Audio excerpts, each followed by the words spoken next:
Hi guys, welcome to Prelims Affairs, where we discuss issues from prelims perspective. Today the issue we'll discuss is ADITYA L1 Mission.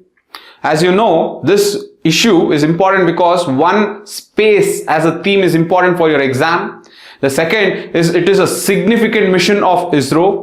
And third, it is a proud moment of India, so there are very high chances that this issue can appear in the exam. So having a sound factual knowledge about this issue and mission is very important. Okay, so collect the information. Here we go. Let me do from my bit whatever the factual information that I can give you on this ADITYA L1 mission. ADITYA L1 mission is the first solar mission of ISRO. It is the second space-based observatory after ASTROSAT in 2015. The ADITYA L1 mission is a solar mission that is basically dedicated to observe the sun, especially its outermost layer called the corona. If you look at the sun, there are broadly three important layers. The outermost layer is the corona, the next inner layer is the chromosphere, and the next inner layer is photosphere. Okay, now through this corona there is huge burst of energy which are known as solar winds and coronal mass ejections. And our ADITYA L1 mission is basically a mission to observe the outermost layer and these phenomena that occurs at the outermost layer, especially the burst of solar winds and coronal mass ejections. Now this ADITYA L1 mission, as the name suggests, L1 is a Lagrange point.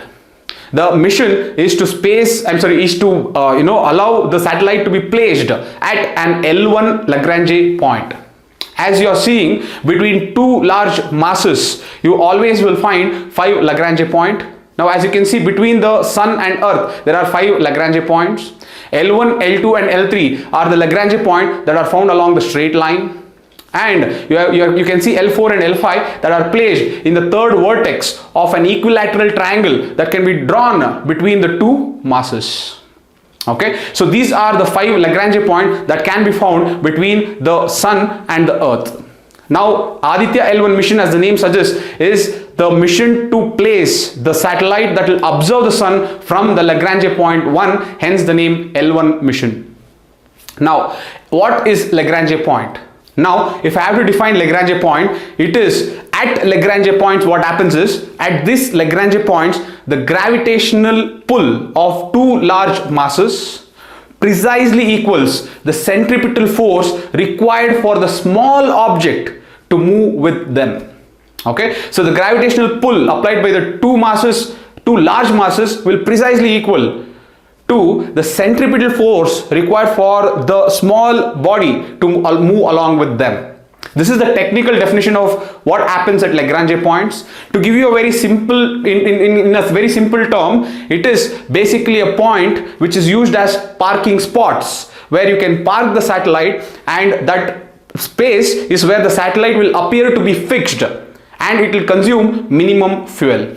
So these are the Lagrange points. L1 was chosen because, as you can see, L1 is a point between Earth and Sun, and it gives a very proper placing in order to observe the Sun. Hence L1 point was chosen.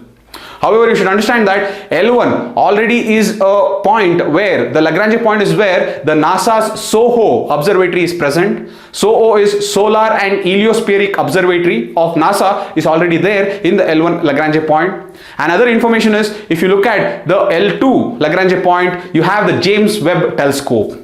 It is present in L2 because the James Webb Telescope mainly is not interested in sun, it is mainly interested in exploration of space, hence they have placed it in L2 Lagrange point. So basically these are points where satellites are placed which appear to be fixed, which appear to be parked, and this will consume less fuel.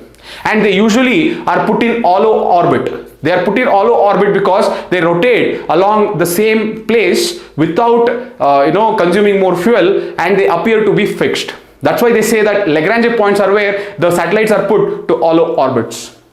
So as you can know now, ADITYA L1 mission is a mission where satellite is placed, observatory is placed in the L1 Lagrange point. And some more information is, this L1 Lagrange point where the ADITYA L1 mission is placed comes at around 1.5 million kilometers. That constitutes around 1% of the distance between the Earth and the Sun. So this is about the ADITYA L1 mission. More factual information that you should know is this ADITYA L1 mission has carried 7 payloads. All are indigenously made. And in this 7 payloads, 4 are basically dedicated for remote sensing the sun, and 3 are dedicated for in situ observations. Okay, amongst the 7 payloads, let me give you the list of these payloads. The first payload is ASPEX. What do you mean by ASPEX? ASPEX. ASPEX is Aditya Solar Wind Particle Experiment. This is the first payload. The second is SOOT. What is SOOT? SOOT is Solar Ultraviolet Imaging telescope. That is SOOT. The third is VELC. VELC is Visible Emission Line Coronagraph. The fourth is PAPA. Just 2 days back there was a news that PAPA has identified or it has detected coronal mass ejections. So they can ask you which are all the payloads of ADITYA L1 mission. Be very careful. So the fourth is PAPA, that is Plasma Analyzer Package for Aditya. This basically analyzes the mass of these high energy plasma particles. The next is SOLEXS, SOLEXS, which means Solar Low Energy X-ray Spectrometer. And the next is Helios HEL1 OS, that is high energy L1 orbiting X-ray spectrometer. And the last is magnetometer, measuring interplanetary magnetic fields at L1 Lagrange point. So these are the 7 important payloads. Again, I'll repeat it. It involves ASPEX, SOOT, VELC, PAPA, SOLEXS, Helios, and magnetometer. So these are the 7 important payloads. So I hope you understood what is this ADITYA L1 mission, what are the different payloads involved in this mission, and the concepts of Lagrange point and how it works. Okay, so this is how, if you take any issue, you have to dissect the factual information and learn this in order to do good in your prelims exam. With that, I'll come again with another issue. I hope it was helpful. Please make sure that you like, share, and subscribe. I'll see you again, guys. Thank you so much. Bye.